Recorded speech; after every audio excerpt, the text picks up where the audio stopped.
पाकिस्तान की recent history के अंदर पाकिस्तानी एस्टेब्लिशमेंट को रात एक बहुत बड़ा धचका लगा है उनकी सुपरमेसी के। वो हुआ ये कि गवर्नर ने वज़ीर आला जो पंजाब हैं चौधरी परवेज़ इलाही साहब को उन्होंने कहा था कि आप एतमाद का वोट लें, जो उन्होंने नहीं लिया। फिर उसको डी नोटिफाई कर दिया था कि अब आप वज़ीर आला नहीं रहे।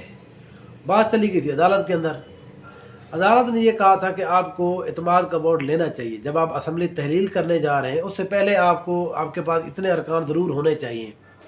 तो गवर्नमेंट ने भी जो पीटीआई और काफ लीग उन्होंने ये कहा था चलो हम ले लेते हैं। ये बड़ी जो नंबर गेम थी बड़ी दिलचस्प थी कि 203 बंदे थे जो टूटने थे और ये असम्बली बच सकती थी। पीडीएम ने, जरदारी साहब ने, हर किसी ने, पूरी एस्टेब्लिशमेंट ने जो जोर लगाया कि इनके 3 बंदे कहीं से 4 बंदे तोड़ दिए जाएं। टारगेट ये था कि पहले 3 बंदे तोड़े जाएं।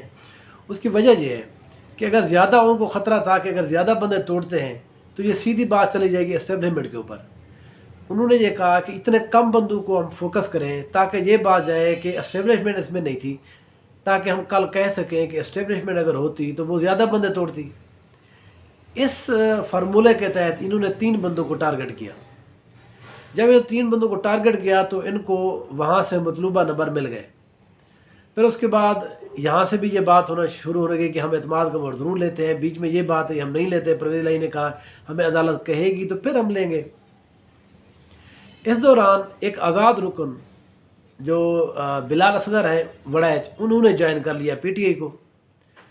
अब उनका जो नंबर था वो जो उन्होंने 3 लेने थे, जैसे वज़ीर आला के लिए 186 वोट कम पड़ रहा था, 1 वोट।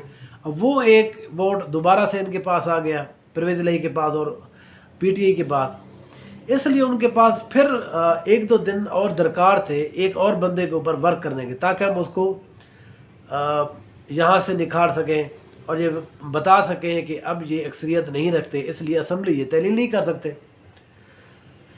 अब इस दौरान जब बिलाल असगर उनको ज्वाइन करते हैं, फिर उसके बाद इन्होंने 1-2 बंदे को फोकस किया, लेकिन वो फौरी तौर पर नहीं माने।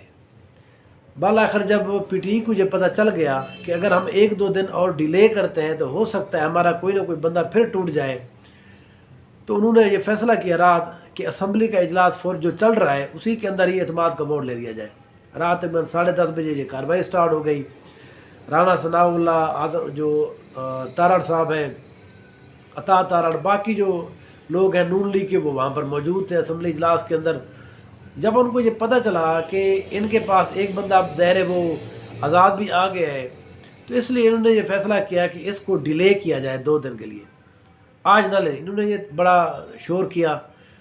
फिर जो स्पीकर थे उन्होंने बड़े दानिस्ता ने एक चाल चली। उन्होंने कहा चलो जी, जो ये हम तय कर देते हैं कि आज का दिन हम एतमाद का वोट नहीं लेंगे, हम कल लेंगे, इसको हम कहा जाएगा।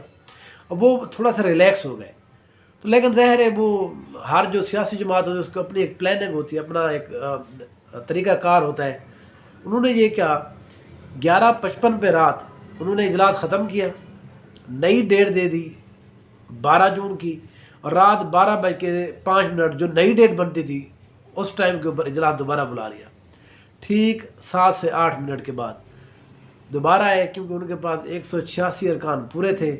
उन्होंने वोटिंग की। जो अपोजिशन थी मुस्लिम लीग नून या पीडीएम, इन्होंने बाइकाट किया। पर वही बात कि हमारे ये धांधली कर रहे हैं, 181 बंदे हैं नहीं इनके पास, बंदे 186 नहीं है, 181 है, 182 हैं, ये हो नहीं सकता इनके पास। तो इसलिए इन्होंने वहाँ से वॉकआउट कर दिया। लेकिन जो असम्बली का जो स्पीकर थे असम्बली के, उन्होंने वोटिंग कराई और वोटिंग के मुताबिक उसने ऐलान किया जो रूल्स हैं उसके मुताबिक कि 186 परवेज़ इलाही ने वोट लिए हैं। इसका मतलब है परवेज़ इलाही को एतमाद का वोट मिल चुका है। और सुबह फिर जब अदालत के अंदर बात गई, अदालत ने भी कह दिया कि ये बात अब ख़त्म हो रही है, इसलिए परवेज़ इलाही अब सीएम है और वो असम्बली को तोड़ें, उनको चलाएँ, बिल्डोज़र चलाएँ, कुछ भी चलाएँ, अब वो उनकी असम्बली है। एस्टेब्लिशमेंट को का ये ख्याल था कि हमारी ये चाल कामयाब होगी, लेकिन पिछले 7 से 8 माह के अंदर अब हम ये देख चुके हैं पाकिस्तान के अंदर जो सबसे बड़ी एस्टेब्लिशमेंट है वो पाकिस्तानी अवाम बनकर उभरी है। اور ان کا نمائندہ آپ اس کو کہہ سکتے ہیں کہ پی ٹی اے یا عمران خان اس کو لیڈ کر رہے ہیں اس وقت، ہو سکتا ہے کل یہ چیز تبدیل ہو جائے۔ آج تک کے حالات یہ ہیں کہ جو نئی اسٹیبلشمنٹ پاکستان کے اندر بنی ہے، جو پاکستانی عوام ہے، جو ووٹ ہے،